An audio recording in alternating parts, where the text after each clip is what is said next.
el título del mensaje es Arrepentimiento sincero, conversión y entrega. Y estos tres conceptos van ligados al advenimiento de cada uno de nosotros como hijos de Dios, como herederos y ciudadanos del reino de Dios. Y voy a citar para ustedes la lectura bíblica que da base al mensaje. No la voy a leer al principio porque la quiero leer en el momento oportuno mientras estoy predicando. Pero esta historia o esta porción de la Escritura es la versión de Mateo donde describe el ministerio de Juan el Bautista. Y este personaje, Juan el Bautista, quiero aclarar que Juan el Bautista no tiene que ver nada con la denominación bautista. Para que sepan, para que no se confundan, porque hay algunas personas, yo tuve algunos amigos, he tenido algunos amigos que cuando conocen que yo me congrego en una iglesia bautista, piensan que nosotros estamos venerando algún personaje como, por ejemplo, Juan el Bautista. Y nosotros no tenemos, nuestro nombre de bautista no proviene de lo que significaba y lo que era el personaje Juan el Bautista. Y Juan el Bautista sabía que él estaba preparando el camino para alguien mucho más grande que él. Y su ejemplo, el ejemplo que Juan el Bautista nos da a nosotros es un ejemplo que nos debe animar a prepararnos nosotros mismos para poder oír, entender el mensaje del Señor y poder también compartirlo.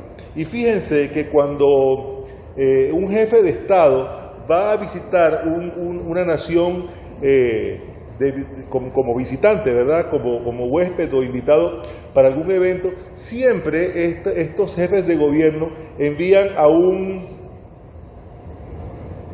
personaje, a alguien que vaya a preparar como una especie de edecanes para que, junto en coordinación con el gobierno que está hospedando al visitante, todos los detalles referentes a su visita estén completos. Y también en la antigüedad esto sucedía. Cuando un reino venía a visitar, un rey venía a visitar a otro reino, siempre habían preparativos. Y si se enviaba a especie de heraldo o edecán para que viera que el camino, porque acuérdense que antes la gente viajaba en caminos pedregosos, para que el camino estuviera bien preparado, para que la gente en el camino también supiera que por ahí estaba pasando un visitante importante y para que todo el mundo estuviera preparado para la llegada de este visitante. Para la llegada del Hijo de Dios, Dios mismo se encargó de que esto sucediera. Es decir, preparó como yo le llamo, un agente especial, para que este agente especial preparara y anunciara el viaje a la tierra del Rey de los cielos. Y durante siglos el pueblo de Israel vivió esperando el advenimiento de un Mesías y con tanta expectativa que muchos estudiosos de la religión y del dogma y de la historia del pueblo de Israel buscaban constantemente referencias acerca de cómo iba a suceder, para estar pendientes, para poder estar alertas a que las señales referentes al advenimiento del Señor, del Rey, del Hijo de Dios, del Mesías, estuvieran pues pendientes de que las señales se estaban dando. Los estudiosos del tiempo encontraron cerca de 456 referencias en el Antiguo Testamento relacionadas con la venida del Mesías. Y todas estas referencias debían mostrarse justamente antes de su llegada, antes de su presentación. Dice la palabra de Dios que enviaría antes de la llegada del Señor a un heraldo, a un anunciador, y este sería un agente especial que prepararía la llegada del Mesías.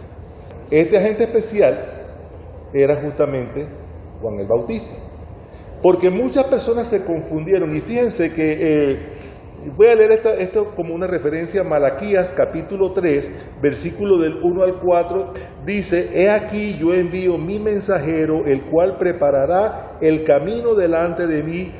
Y vendrá súbitamente a su templo el Señor, a quien vosotros buscáis, y el ángel del pacto, a quien deseáis vosotros. He aquí viene, ha dicho Jehová de los ejércitos.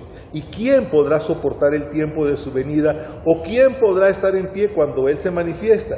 Porque Él es como fuego purificador, como jabón de lavadores, y se sentará para afinar y limpiar la plata, porque limpiará a los hijos de Leví, y afinará como a oro y como a plata, y traerán a Jehová ofrenda en justicia, y será grata a Jehová la ofrenda de Judá y de Jerusalén, como en los días pasados, como en los años antiguos.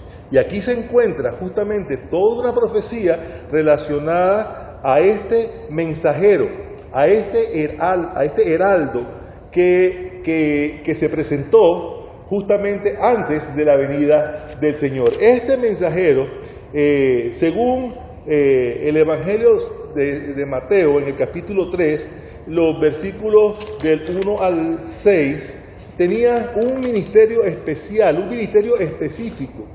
Y muchas personas contemporáneas a él se impresionaron por el ministerio que él tenía, pero no lo vieron en la justa dimensión. Y por eso dice Mateo capítulo 3, los versículos, primero voy a leer los 6 primeros versículos, dice: en aquellos días vino Juan el Bautista predicando en el desierto de Judea y diciendo: arrepentíos, porque el reino de los cielos se ha acercado. Pues este es aquel de quien habló el profeta Isaías cuando dijo: voz del que clama en el desierto, preparad el camino del Señor, enderezad sus sendas. Y Juan estaba vestido de pelo de camello y tenía un cinto de cuero alrededor de sus lomos, y su comida eran langostas y miel silvestre, y salía a él Jerusalén y toda Judea y toda la provincia de alrededor del Jordán, y eran bautizados por él en el Jordán, confesando sus pecados.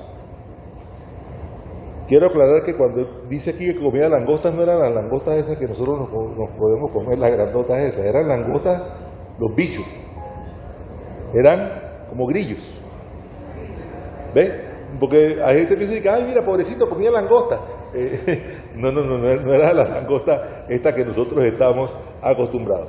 Bueno, yo doy muchas gracias a Dios porque existen predicadores que presentan sus mensajes hoy día con autoridad, seguros de que Dios es quien los ha inspirado y quien se los ha dado. Y no sé si podríamos imaginarnos un mundo en el cual nadie predicara con autoridad acerca de nuestro Señor y Salvador. Yo doy gracias a Dios porque existen predicadores, existen heraldos y existen anunciadores. Pero en el tiempo que estamos hablando de Israel, por 400 años no había aparecido nadie. Era un silencio, era un tiempo terrible, porque en 400 años no se había levantado un solo profeta en Israel. Y los escritos que se dan durante este tiempo son escritos históricos, son escritos que de alguna manera narran los eventos que iban sucediendo, pero nadie se levantó por 400 años como una voz de Dios hasta que apareció justamente Juan el Bautista. Y él estaba bien preparado para su tarea. Fíjase que Juan el Bautista, era como una especie de primo de Jesús. Y si nosotros leemos los eventos relacionados con el nacimiento de Jesús, cuando María fue anunciada por el ángel que estaba embarazada, ella se movió hacia donde su prima, a donde Elizabeth. Y Elizabeth, su prima, era la esposa de Zacarías. Y Zacarías era el profeta, pero era el sacerdote del templo, el papá de Juan. Es decir, Juan el Bautista que estamos describiendo en esta lectura que acabamos de tener, era primo de Jesús, hijo de un sacerdote del templo, o sea que era un personaje preparado, o por lo menos sabido, entendido de los asuntos religiosos de su tiempo, y en un momento dado, que no podemos precisar cuándo porque la Biblia no lo dice, él fue llamado por Dios para ir al desierto, y con el propósito de ir preparando este camino que era previo a la llegada y al advenimiento del Señor. Y de ahí surgió algo muy fuerte, algo duro, porque él no predicaba suavecito. Juan el Bautista, algunas personas piensan que era un hombre así como tranquilito, como predicando un mensaje light.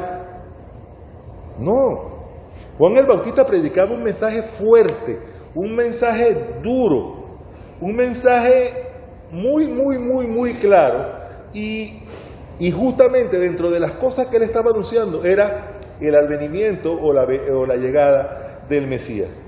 Y yo les hago la pregunta a ustedes: si un predicador se levanta en un lugar muy distante de Panamá, en un sitio árido, donde no hay nada construido, a la ribera de un río en medio del desierto, ¿alguno de ustedes se movería solamente con la idea de escuchar esta predicación?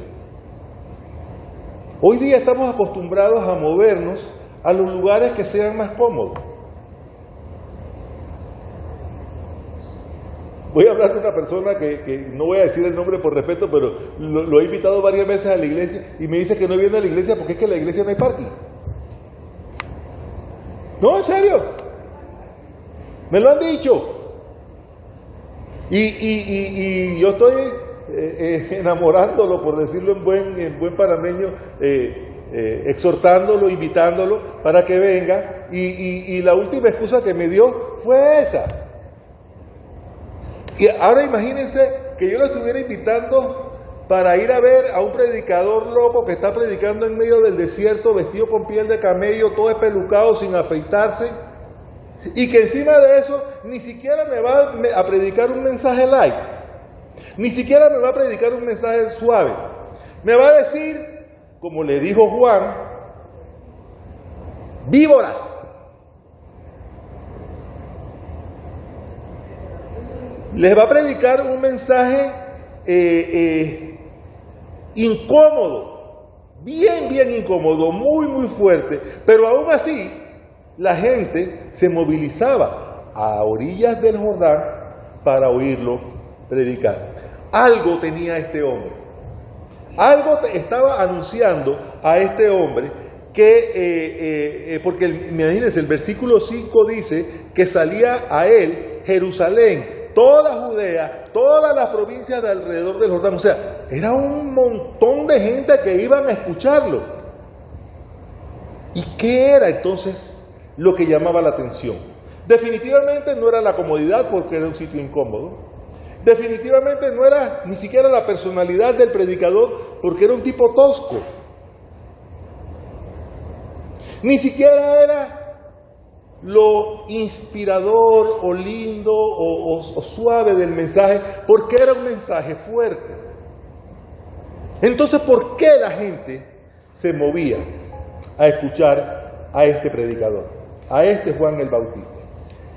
Dice Mateo en los versículos del 7 al 12: al ver él que muchos de los fariseos y de los saduceos venían a su bautismo, les decía: generación de víboras, ¿quién os enseñó a huir de la ira venidera? Haced pues frutos dignos de arrepentimiento, y no penséis decir dentro de vosotros mismos: a Abraham tenemos por padre, porque yo os digo que Dios puede levantar hijos de Abraham aún de estas piedras. Y ya también el hacha está puesta a la raíz de los árboles, por tanto, todo árbol que no da buen fruto es cortado y echado en el fuego. Yo, a la verdad, os bautizo en agua para arrepentimiento, pero el que viene tras de mí, cuyo calzado no soy digno de llevar, es más poderoso que yo. Él os bautizará en Espíritu Santo y fuego. Su aventador está en su mano y limpiará su era y recogerá su trigo en el granero y quemará la paja en el fuego que nunca se apagará. Como les decía hace un rato, este mensaje de Juan no era un mensaje suave, era un mensaje severo. Él quería, él deseaba, el propósito de él es que las personas que le estuvieran escuchando estuvieran listos para escucharlo no solamente a él, sino al Mesías que venía después de él y era a quien él estaba anunciando. Y para que así fuera necesitaban cambiar interiormente, y por esto es que él predicaba y demandaba arrepentimiento, que es el primer paso en este proceso de transformación, de advenimiento de nosotros como criaturas de Dios a ser hijos de Dios y ciudadanos del reino. Fíjense que es un proceso, es arrepentimiento. Y la palabra arrepentimiento es un cambio radical, no es un cambio de una bifurcación así en forma de Y, es un cambio que dice, voy en este camino, pero como voy mal, me doy una vuelta completa y me regreso al camino que corresponde. No es desviarnos apenas del camino que estamos caminando, es arrepentimiento, salirnos del camino malo que estamos caminando. Y Juan no tuvo reparo en decirle a sus oyentes que estaban equivocados en su interpretación acerca de él mismo, que sus actitudes, que sus hábitos estaban invadidos, estaban penetrados con pensamientos erróneos, que les hacían vivir una vida equivocada, una vida errada. Y les invitó, les instó y les predicó y les demandó que cambiaran ese concepto de bien, del bien y del mal. ¿Y qué pasa? Les pregunto a ustedes, ¿qué pasaría o qué pasa cuando nosotros pedimos perdón por alguna circunstancia? Pero pedimos perdón porque justamente las circunstancias nos obligan a hacerlo. Y la realidad es que no hace mucho efecto. No hace mucho efecto porque el arrepentimiento o esta petición de perdón no viene de nuestro interior, sino que está siendo influido o llamado y viene a ser una realidad por presiones que van externas a nosotros. Y si nosotros pedimos perdón o perdonamos en estas circunstancias, nuestro perdón o el perdón que pedimos no es genuino. No es genuino porque nosotros tenemos que sentirlo en nuestro interior. Hay un dicho que escuché, mi mamá lo decía mucho, que cuando nosotros practicamos el perdón, más se beneficia el que perdona que el que es perdonado. Más se beneficia el que perdona que el que es perdonado. Porque el que perdona lo está perdonando de su corazón. El que es perdonado puede ser que esté pidiendo perdón sin las motivaciones adecuadas. Entonces, volviendo al tema de Juan, el llamado de Juan al arrepentimiento no eran meras palabras. Él quería que sus oyentes, las personas que le escuchaban, que se habían movido hacia ese lugar, pudieran experimentar esta experiencia de arrepentimiento. ¿Cómo decírselo? Es como pretender o exhortarles a que este arrepentimiento se convirtiera en una realidad en sus vidas y que sus vidas estuvieran dispuestas a cambiar su conducta, a cambiar de rumbo. Como les dije, no se trata de un arreglo cosmético, se trata de un cambio radical, de un cambio genuino en la vida y en el corazón de estos que les estaban oyendo.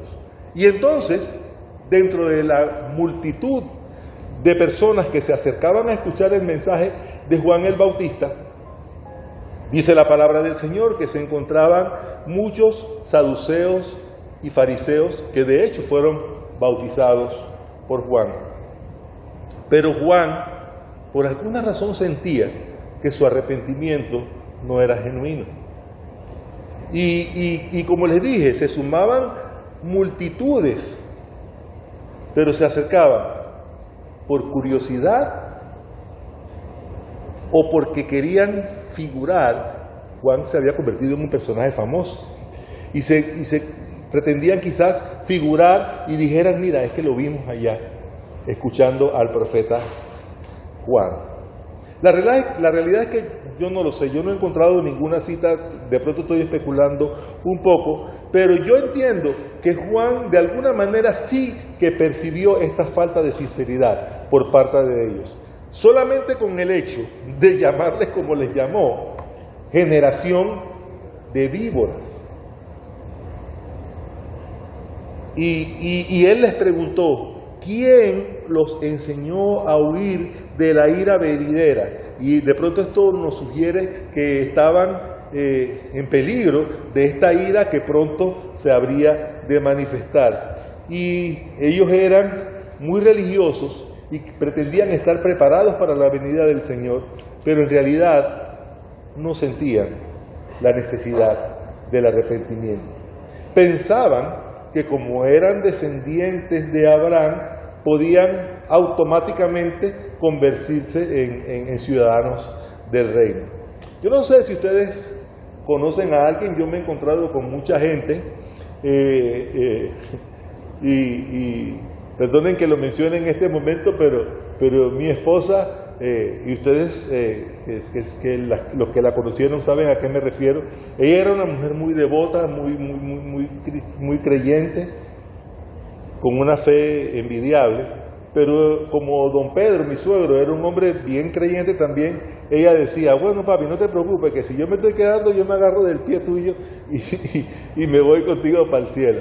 Pero realmente hay personas que piensan que porque tienen algún pariente cercano que es creyente, o porque conocen a alguien que es muy devoto o muy espiritual, ya no necesita arrepentimiento porque, bueno, mi mamá es creyente, mi hermano es creyente. Como si ya tuvieran el cielo ganado por generación, por herencia no de Dios, por herencia de ese personaje. Y en efecto, hay personas así. Yo conozco personas que son así. Es más, yo conozco personas que inclusive compañeros míos de la escuela, yo les he comentado que recientemente he estado compartiendo con un grupo de compañeros de la escuela y que entienden mi posición, mi conocimiento, mi posición como creyente, y ellos dicen, bueno, tú que estás más cerca de Dios. De verdad que yo siento que sí estoy un poco más cerca de Dios que ellos, pero no es porque me esté echando bombos y platillos porque esto sea así.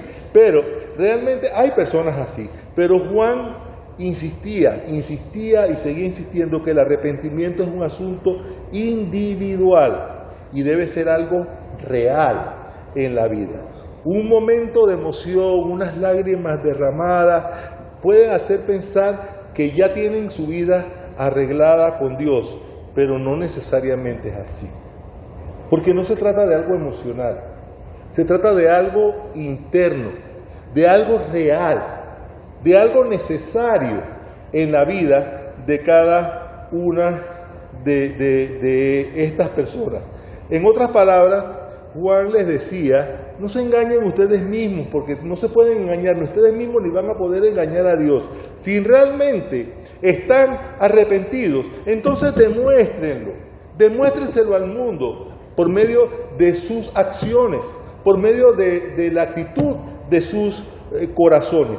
Así que predicar acerca del arrepentimiento evidentemente fue parte del mensaje de Juan, pero había algo urgente que él necesitaba y de hecho lo aclaró a estas multitudes, y es que él lo que estaba era preparando el terreno para alguien mayor que él, para el Mesías que vendría. Entonces el arrepentimiento es apenas el primer paso.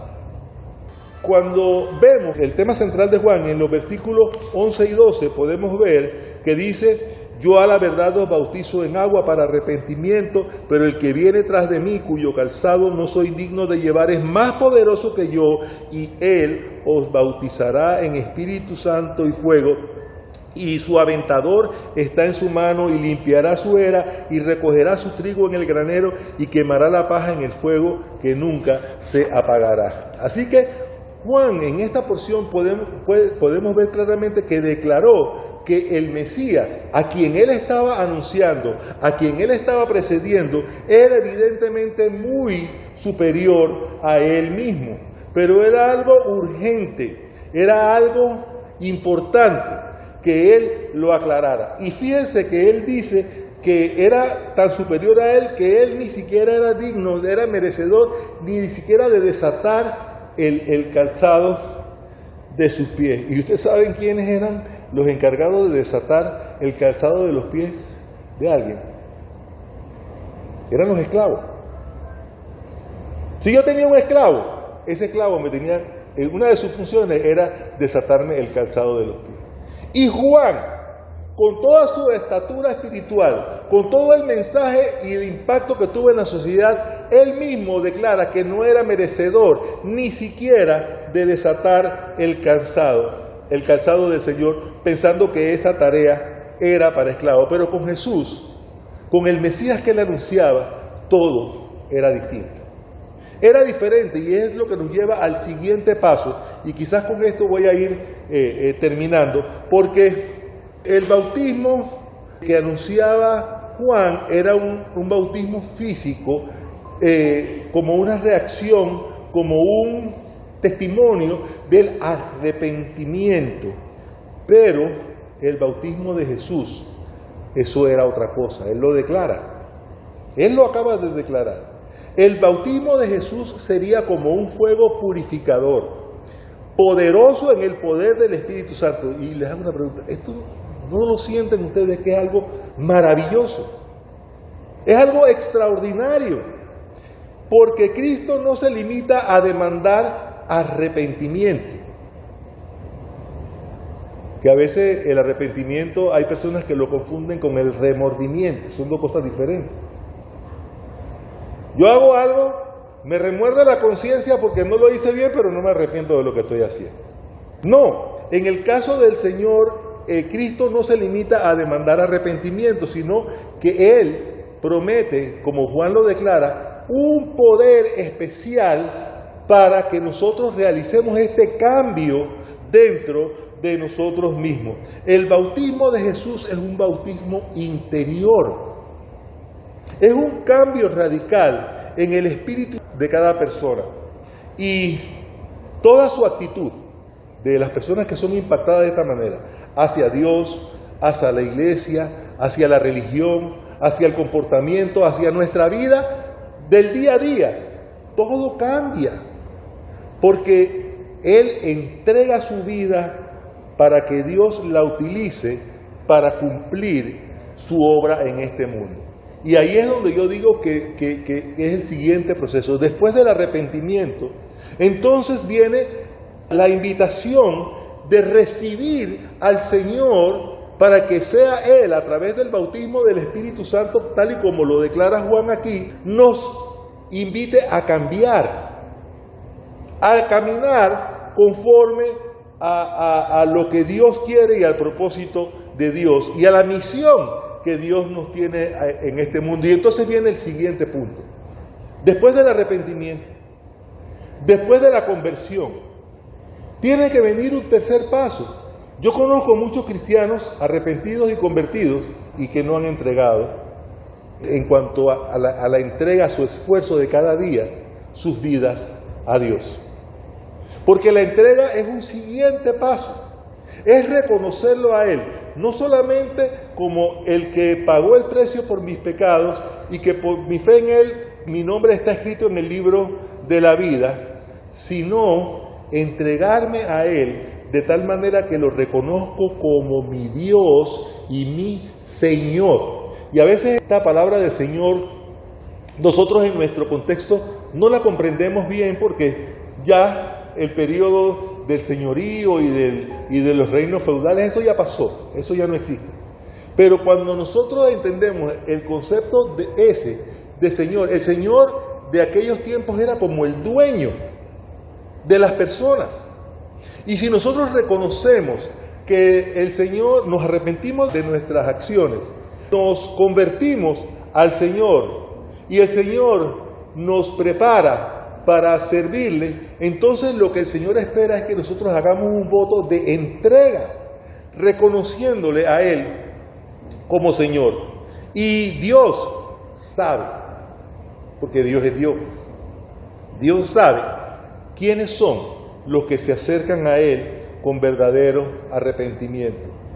El arrepentimiento es la puerta para entrar al reino, pero no es algo superficial, es algo fundamental. Es el primer paso a una nueva vida.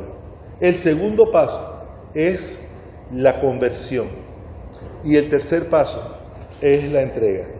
Y si alguna vez usted no pensó en todas estas cosas, relacionándolas con su propia vida, yo les invito a que lo hagan ahora. Piénsenlo.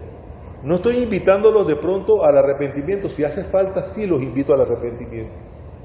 Quizás no los invito a la conversión porque quizás la mayoría de ustedes ya ha hecho una acción de conversión. Pero ¿y la entrega? ¿Estamos realmente sirviendo al Señor en espíritu, adorándole en espíritu y en verdad, y sirviéndole como el Señor, como el dueño de nuestras vidas? Y le invito a que si no lo ha hecho, lo haga ahora. Porque puede ser que usted esté apenas en el umbral de una nueva vida y le hace falta dar ese pasito de entrega, que no tiene que ver con la insistencia o con la presión o con la manipulación de un predicador, ni siquiera yo, porque yo no me siento ni siquiera digno para él, sino en respuesta a lo que el mismo apóstol Juan escribió en el versículo que dice, resume toda la Biblia. Hacerle arrepentimiento, conversión y entrega es una respuesta al versículo que dice, porque de tal manera amó Dios al mundo, que dio a su Hijo unigénito, para que todo aquel que en Él cree no se pierda, mas tenga vida eterna. Que Dios les bendiga, mis amados.